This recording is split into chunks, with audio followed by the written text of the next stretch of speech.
Welcome back बच्चों। मेरी next video जो हिस्ट्री सिविक्स के लिए है, हिस्ट्री सिविक क्वेश्चन पेपर के लिए है। और आपको प्लानिंग स्ट्रैटेजी और तरीका बताएंगे कि कैसे अपने 2 घंटे के अंदर आप अपना पेपर सॉल्व कर लें। और सॉल्व करने के साथ सबसे इंपॉर्टेंट चीज़ होती है रिविजन कर दें। अपने आंसर्स को आप रिविजन करेंगे तो आप देखेंगे बहुत सारी गलतियाँ पाएंगे, सिली मिस्टेक्स जो आप खुद कर चुके हैं और आपको पता नहीं चला राइटिंग के दौरान। तो वो सारी प्लानिंग एंड ऑल पेपर करने के बाद, फिनिश करने के बाद अच्छा नंबर स्कोर करने के लिए बच्चों रिवीजन एक बहुत इंपॉर्टेंट फैक्टर है। उतना इंपॉर्टेंट फैक्टर है जितना इंपॉर्टेंट आप आंसर्स लिख रहे हैं। तो इस बात को बहुत ध्यान में रखते हुए ये बहुत ही ज़्यादा ज़रूरी है कि आप अपने क्वेश्चन पेपर को टेक्निकली, स्ट्रैटेजी के साथ, प्लानिंग के साथ टाइम, जब तक आप ऑर्गेनाइज होकर के नहीं सॉल्व करोगे तो वो इस तरह से सॉल्व नहीं होने वाला। अपने टाइम पर, बिफोर द टाइम नहीं सॉल्व होने वाला। और बिफोर द टाइम सॉल्व होने के लिए आपको प्लानिंग और स्ट्रैटेजी करनी पड़ेगी। तो इसी बारे में डिस्कशन करेंगे। Strategy to solve your paper in time. In time means before time. As history civics question paper सबका सवाल होता है बच्चे का, सर सवाल पेपर बड़ा लंबा होता है, लंबा लंबा आंसर लिखना होता है सर। सेक्शन बी जो है, जो पार्ट 2 का सेक्शन बी है जिसमें हिस्ट्री सिविक्स ज्योग्राफी और वर्ल्ड हिस्ट्री होता है, सर बहुत लेंदी आंसर लिखना होता है। 2 घंटे में सर फिनिश नहीं होता था। 100% जो है क्वेश्चन छूट जाते, पेपर छूट जाता है सर। 15-15, 20-20 मार्क्स का छूट जाता है सर। तो उसी बारे में डिस्कस करेंगे कि क्वेश्चन पेपर बहुत लेंदी होता है, फिनिश नहीं होता है ऑन टाइम। तो what are the planning strategies and technique to solve the paper on time. To solve the paper on time, सबसे पहले जो हम लोग बात करेंगे वो बात ये करेंगे कि आप क्वेश्चन पेपर में रीडिंग टाइम मिलता है। रीडिंग टाइम में आप सबसे पहले क्या करें, सेक्शन बी को रीड आउट करें।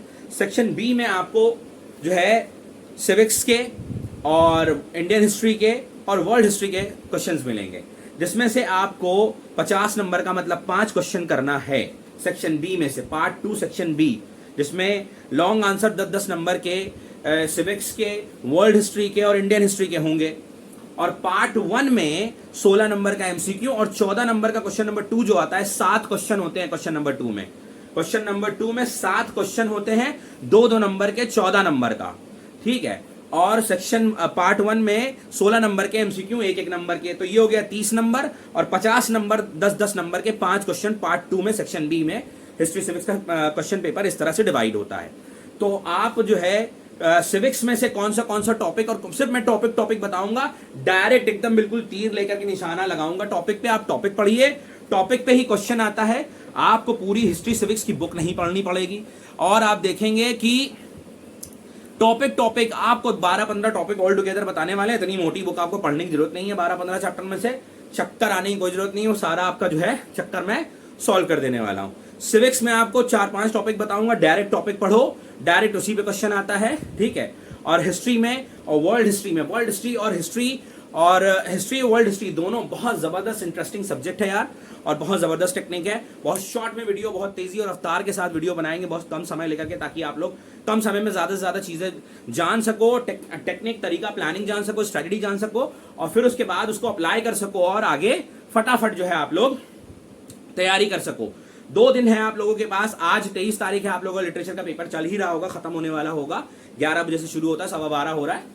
और जैसे कि मैंने पेपर बताया लैंग्वेज में, इंग्लिश लैंग्वेज में जो मेरा बताया वो बच्चों को जो है जो डिस्क्रिप्टिव ऐसे मैंने डिस्कशन किया था बच्चों के साथ हॉलीडे वाला, ऑलमोस्ट सिमिलर एकदम एग्जैक्ट सेम आया और बच्चों ने जबरदस्त तरीके से लिखा। और लिटरेचर में भी मैंने बताया जो टेक्निक है। आप देखिएगा कि पेपर अभी 12:15 के आसपास हो रहा है, 23 तारीख को पेपर चल ही रहा है। पेपर आसान आया होगा, जो चीजें बताई हो इंशाल्लाह रहमान वही आया होगा। ये गैस एंड ऑल है, तरीका, एक्सपीरियंस एंड ऑल। तो इसी तरह से मैं आपको हिस्ट्री सिविक्स के लिए भी कुछ पॉइंट्स और टिक्स और ट्रैक, सारी चीजें आप लोगों को देने वाला हूं कि कौन सा टॉपिक और कौन से जो है हेडिंग्स आप पढ़ें, कवर अप करें, अच्छे से थ्रू आउट करें।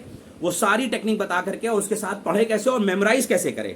कि सवाल सर आपने टॉपिक तो बता दिया, टॉपिक बताने के साथ साथ आप प्लीज ये भी बता दीजिए कि उन्हें दिमाग में कैसे रखें। तो टॉपिक अभी मैं बताने वाला हूं, और टॉपिक बताने के साथ साथ आपको किस तरह से आप अपने लंबे और बड़े और जरूरी आंसर्स को अपने दिमाग में मेमोराइज करके रखें। वो कि मैं टॉपिक बताऊंगा कौन से डायरेक्ट स्ट्रेट अवे, आपको डायरेक्ट टॉपिक बताऊंगा। और डायरेक्ट टॉपिक है, आप लोग डायरेक्ट टॉपिक देखें कि जो है सिविक्स में पहले बताएंगे। बहुत थोड़ा मेरा छोटा है, इतना बड़ा बोर्ड नहीं है, जगह भी नहीं है, जैसे कि बता चुका हूँ, इमरजेंसी में चीज़ें हैं।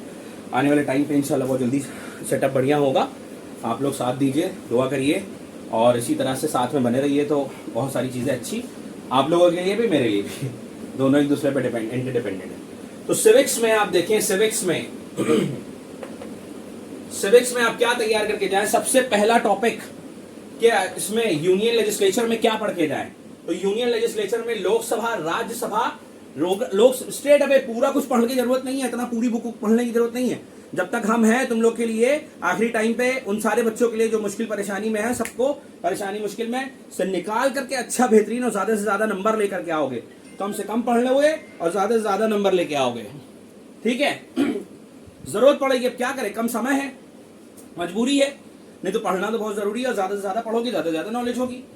लोकसभा राज्यसभा में सिर्फ और सिर्फ लोकसभा राज्यसभा की कॉम्पोजिशन, क्वालिफिकेशन दोनों की, इलेक्ट्रोल इलेक्शन का फंक्शन किस तरह से होता है, और टर्म्स क्या है, टेन्योर, पावर, लोकसभा राज्यसभा की फाइनेंशियल पावर, इलेक्ट्रोल पावर और जुडिशियल पावर क्या है, ये सारी चीजें। बस financial, judicial, electoral power, tenure, election, qualification, composition of Lok Sabha and Rajya Sabha, union legislature में बस इतना ही पढ़ना है। और इसी में से जो है क्वेश्चन आएगा 10 नंबर का, ठीक है। ये 3 है, 3 में से आपको 2 क्वेश्चन चूज करना है। ये दोनों को कंबाइन करके आ सकता है, और जुडिशरी के अकेले आ सकता है। जुडिशरी का अकेले क्वेश्चन आएगा ही आएगा।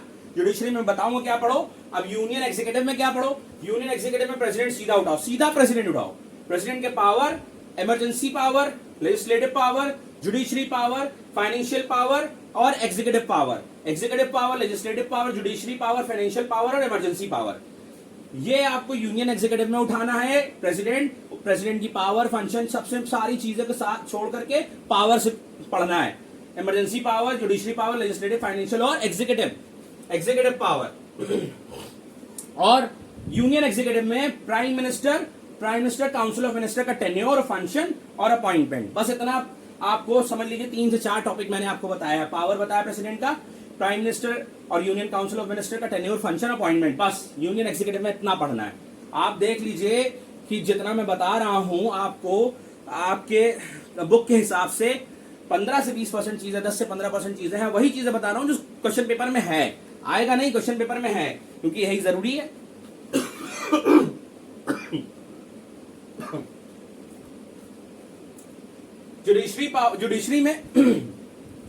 जुडिशरी में आपको प्राइम या हाई दोनों कोर्ट में से, सुप्रीम कोर्ट और हाई कोर्ट में से दोनों से कोर्ट, एक कोर्ट पढ़ लोगे, दोनों कोर्ट में लगभग चीजें ऑलमोस्ट सिमिलर है, थोड़ा बहुत डिफरेंसेस आपको मिलेंगे। सुप्रीम कोर्ट और हाई कोर्ट में पढ़ना क्या है? कॉम्पोजिशन किस तरह से फ्रेम हो रहा है, क्वालिफिकेशन, क्या क्वालिफिकेशन है, appointment and function, appointment, function, qualification, composition, ठीक है। और फिर उसके बाद फंडामेंटल राइट्स, रिट्स और अपैलिटी। ये 4-5 चीजें आपको कोर्ट में पढ़ना है, हाई कोर्ट और सुप्रीम कोर्ट में। ये चीजें पढ़ लेने के बाद आप आ जाइए सब ऑर्डिनेट कोर्ट में। सब ऑर्डिनेट कोर्ट जगह नहीं है, सब ऑर्डिनेट कोर्ट में आपको, सब ऑर्डिनेट कोर्ट में आप पढ़ लीजिए थोड़ा बहुत। सब ऑर्डिनेट कोर्ट के बाद आप आइए लोक अदालत। लोक अदालत की एडवांटेज, मैं यहां पे लिख नहीं पाया हूं, जगह नहीं है, एडवांटेज और रिट्स, सॉरी, लोक अदालत की मीनिंग और एडवांटेज, लोक अदालत की एडवांटेज और मीनिंग, बस ये आएगा।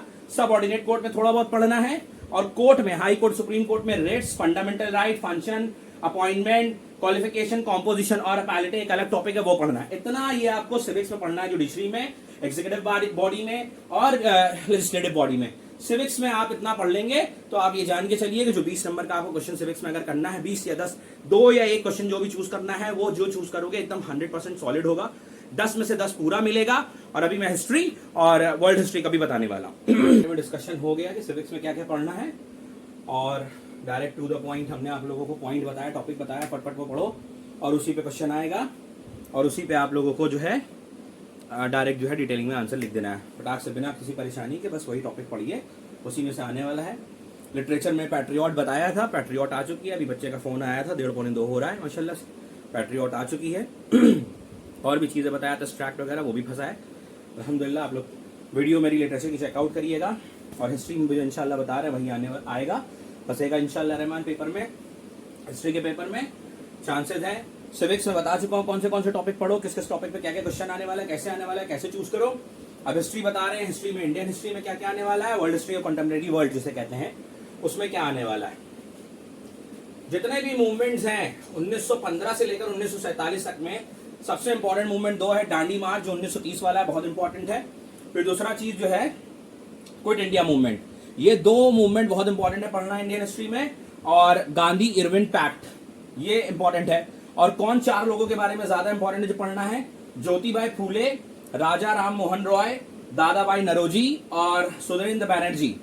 और फॉरवर्ड ब्लॉक आईएनए, ऑब्जेक्टिव उसके और कंट्रीब्यूशन सुभाष चंद्र बोस जी की, ये बहुत इंपॉर्टेंट है इंडियन हिस्ट्री में। और सबसे इंपॉर्टेंट टॉपिक जो है, जो सबसे इंपॉर्टेंट क्वेश्चन आने वाला है, world war, first war of independence 1857 में जो हुई थी, जिसे म्यूटनी सिपॉय भी कहते हैं, सिपॉय म्यूटनी भी कहते हैं। और जो है रिवोल्ट ऑफ 1857 के नाम से भी जाना जाता है, और फर्स्ट वॉर ऑफ इंडिपेंडेंस 1857 के नाम से भी जाना जाता है। उसके सोशल और religious cause, political cause, economic cause और मिलिट्री कॉज, और उसके नतीजे, कॉन्सिक्वेंसेस बहुत इंपॉर्टेंट है। कॉन्सिक्वेंसेस 1857 के बड़े इंपॉर्टेंट है, इसी पे एक क्वेश्चन आने वाला है। और ये टॉपिक पे क्वेश्चन बनने वाला है, तो इंडियन हिस्ट्री में आपको 20 नंबर का 2 क्वेश्चन इन टॉपिक में इतने से बस छोड़ा था। आप देखिए इतना सारा है, इतने सारे में से मैं आपको सिर्फ इतना बता रहा हूं। मान के चलो कि अगर इंडियन हिस्ट्री का कंटेंट बुक 100 पेज का है, तो मैं आपको सिर्फ और सिर्फ 10 से 12, 15 पेज बता रहा हूं कि आप पढ़ो। उससे कम ही होगा शायद, ये उससे कम ही होगा। और इतना पढ़ना है और पॉइंट में सारी बातें, सारे क्वेश्चंस को याद करो, सारे हर एक की बात। आईएनए के बारे में पढ़िए, फॉरवर्ड ब्लॉक के बारे में पढ़िए, उनकी जो फॉरवर्ड ब्लॉक की बातें हैं, फॉरवर्ड ब्लॉक बना क्यों, किस वजह से बना। और इंडियन नेशनल कांग्रेस में जो है सुभाष चंद्र बोस जी 2 बार प्रेसिडेंट रह चुके हैं, पार्टी प्रेसिडेंट, और उनके साथ क्या हुआ था कि इसी वजह से उन्होंने फॉरवर्ड ब्लॉक बनाया और आईएनए बनाया। फिर उसके बाद इंडियन नेशनल आर्मी उन्होंने फॉर्म किया हुआ है, फाउंडर है वो। उनकी इंपॉर्टेंस, उनकी कंट्रीब्यूशन इंडिपेंडेंस में 1947 में कितनी इंपॉर्टेंट है वो पढ़ना है, वो जरूर आएगा, 100% इस बार आने वाला है। और इंडियन हिस्ट्री में जो मैंने बताया है, फिर से बता रहा हूं, first war of independence 1857, movement में दांडी मार्च और जो है क्विट इंडिया मूवमेंट, और political, social, religious, economic and military cause, consequences of first war of independence के, ज्योतिबाई फूले, राजा राम मोहन रॉय, सुरेंद्र बैनर्जी, दादाभाई नरोजी और Gandhi Irwin pact, forward block, INA, objectives and contribution of Subhash Chandra Bose ji का। इतना इंडियन हिस्ट्री में पढ़ना है, क्योंकि यहाँ अगर साफ सुथरा नहीं लिखा है, छोटा बोर्ड है, तो मैं आपको बोल बोल के बता रहा हूँ। वीडियो को पॉज करके आप लोग जो है कौन कौन सा टॉपिक सर बता रहे हैं वो आप लोग टॉपिक बुक में देखें, मार्क करें, उसके बारे में पढ़ें, और उसको जब याद करें तो पॉइंट में लिख करके खटाखट हर टॉपिक का पॉइंट बनाओ। 8 से 10 पॉइंट याद कर लो।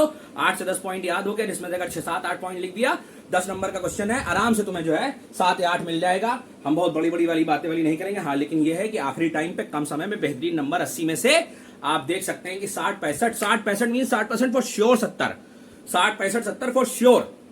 80 में से आ गया, प्रोजेक्ट में मिल गया 15-18, आपका जो है आखिरी टाइम पे इतना नंबर 80 के पार, 85 के पार कोई बहुत आसानी से बन जाएगा आपका। वर्ल्ड हिस्ट्री, कॉन्टेम्परेरी वर्ल्ड में आए, कॉन्टेम्परेरी और वर्ल्ड हिस्ट्री में आपको सेकेंड वर्ल्ड वॉर इस बार आने वाला है। सेकेंड वर्ल्ड वॉर में नाजिज्म, फैसिज्म की जो है ग्रोथ, कॉज, ये सारी बातें आपको इन दोनों के टॉपिक पे जो भी आपको चीजें मिले वो बुक के अंदर सेकेंड वर्ल्ड वॉर में पूरा सेकेंड वर्ल्ड वॉर टॉपिक आपको पढ़ना है। सेकेंड वर्ल्ड वॉर वाला जो चैप्टर है वो उठाओ, खोलो, नाजिज्म, फैसिज्म और हिटलर के बारे में, कॉज ऑफ फॉल, जो सेकेंड वर्ल्ड वॉर का जो राइज हुआ, कॉज हुआ, सारी जो पूरा टॉपिक के अंदर सेकेंड वर्ल्ड वॉर के अंदर है वो पूरा पढ़ लो। सिर्फ उतना पढ़ना है second world war, straight away contemporary world में सेकेंड वर्ल्ड वॉर पढ़ो बस। और फिर एक क्वेश्चन इस पे आने वाला, और दूसरा क्वेश्चन जो आएगा यूनाइटेड नेशन ऑर्गेनाइजेशन में जो हमेशा आता, जानते होंगे, ऑब्जेक्टिव फंक्शन, जनरल असेंबली के objective function, united nation organisation के ऑब्जेक्टिव और फंक्शन और जनरल असेंबली, और उसका ऑर्गन सिर्फ 3 ऑर्गन पढ़ो। UNICEF, united nation international children education fund, WHO world health organisation और UNESCO, united nation education scientific cultural organisation. बस ये 3 इसके फंक्शन और ऑब्जेक्टिव। इन तीनों ऑर्गन्स के भी फंक्शन, ऑब्जेक्टिव्स, कॉम्पोजिशन कब फॉर्म हुआ था, ये भी कब फॉर्म हुआ था, 24 अक्टूबर 1945 में, किस वजह से फॉर्म हुआ था, सेकेंड वर्ल्ड वॉर को एंड अप करने के लिए, और लीग ऑफ नेशन फेलियर हुआ था। लीग ऑफ नेशन यहां लिख नहीं पाया मैं, जगह नहीं है। लीग ऑफ नेशन का फेलियर का भी एक इंपॉर्टेंट क्वेश्चन है, वो भी बन सकता है। फेलियर के बारे में भी एक आध क्वेश्चन सेक्शन 1 में, पार्ट 1 में, सेक्शन 1 में 2 नंबर का पूछ सकता है, failure of league of nation, ठीक है। और फिर उसके बाद आप आइए इसी में वर्ल्ड हिस्ट्री में नाम जो है नॉन अलाइनमेंट मूवमेंट, जो जवाहरलाल नेहरू जी ने शुरू किया था और एशियन कंट्री के उसके लिए एसोसिएशन के लिए, उसको ऑब्जेक्टिव और पंचशील और role of Jawaharlal Nehru, 3 topic ये पढ़ना है बस वर्ल्ड हिस्ट्री में। बस खाली ये ऑर्गन पढ़ो यूनाइटेड नेशन का, यूनाइटेड नेशन के बारे में पढ़ो, कॉम्पोजिशन और objective function, general assembly objective function, और नाम के ऑब्जेक्टिव और पंचशील और रोल ऑफ जवाहरलाल नेहरू और वर्ल्ड वॉर सेकंड हमने आपको बताया। तो आप बच्चों देख सकते हैं कि कितना शॉर्ट में मैंने चीजें आपको बताई हैं कि आप अपने 2 दिन को किस तरह से मैनेज कर लें। आप आज पेपर दे के आए, रिलैक्स मोड में रहिए, कोई टेंशन नहीं है। ताबिश सर की वीडियो देखिए फटाक से करके। आज की तारीख में आप सिविक्स में जो मैंने बताया उसमें 2-4 टॉपिक रिलैक्स करके कर जाओ और सिविक्स पूरी करो, पूरी हो जाएगी। जहां जितना मैंने बताया, जितना टॉपिक बताया है, अगर तुम शाम को आज की तारीख में 23 तारीख को शाम को 4 से 5-6 बजे भी लेके बैठोगे और 10 बजे रात तक 11 बजे रात तक तुमने पढ़ लिया, बीच में एक आधे घंटे का ब्रेक लेकर, आप समझिए सिविक्स आपकी आज तैयार। और सिविक्स इतनी तैयार है 20 से 25 नंबर का आपकी गारंटी तैयार हो जाएगा। फिर उसके बाद अब कल सुबह उठिए, कल सुबह उठकर रिलैक्स मोड में रहिए। इंडियन हिस्ट्री में जो टॉपिक बताया है वो इंडियन हिस्ट्री का टॉपिक तैयार करिए। 24 तारीख है, 25 तारीख को वर्ल्ड हिस्ट्री का टॉपिक तैयार करिए और रात में 24-25 सब रिवाइज करके आराम से सुबह उठो। 26 तारीख को देखोगे पूरा हिस्ट्री सिविक्स का पेपर एकदम 100% तैयार है, 80 आउट ऑफ 80 तैयार है, जिसमें से आप लिख कर आओगे भड़ाभड़। जो स्ट्रैटेजी बताई शुरू में, उसी स्ट्रैटेजी उसी टेक्निक के हिसाब से पेपर को शुरू करना है लिखना। और उस हिसाब से आप देख सकते हैं कि आपने कहीं ना कहीं 70 नंबर 65-70 नंबर इंशाल्लाह रहमान बड़े आराम से पाओगे और जबरदस्त तरीके से परसेंटेज बनाओगे। तो बच्चों, जैसे कि आप लोग देख सकते हैं, बहुत सारी चीजें आप लोगों को कम समय में बताया और किस तरह से करना है। आगे भी मिलेंगे नेक्स्ट वीडियो में। अपना ख्याल रखना, बहुत सारा ख्याल रखना, बहुत सारा प्यार, और बहुत पढ़ाई करो, अचीव करो।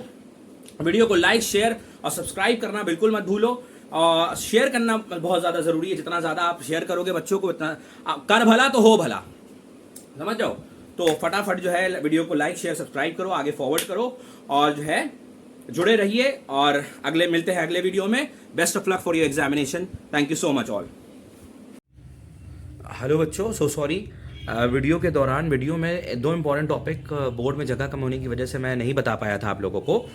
एक जो है इम्पीचमेंट, प्रोसेस ऑफ इम्पीचमेंट के थ्रू, जिसके थ्रू प्रेसिडेंट को जो है रिमूव आउट किया जाता है सिविक्स में, वो इंपॉर्टेंट टॉपिक है, वो पढ़ना है और इम्पॉर्टेंट है वो टॉपिक।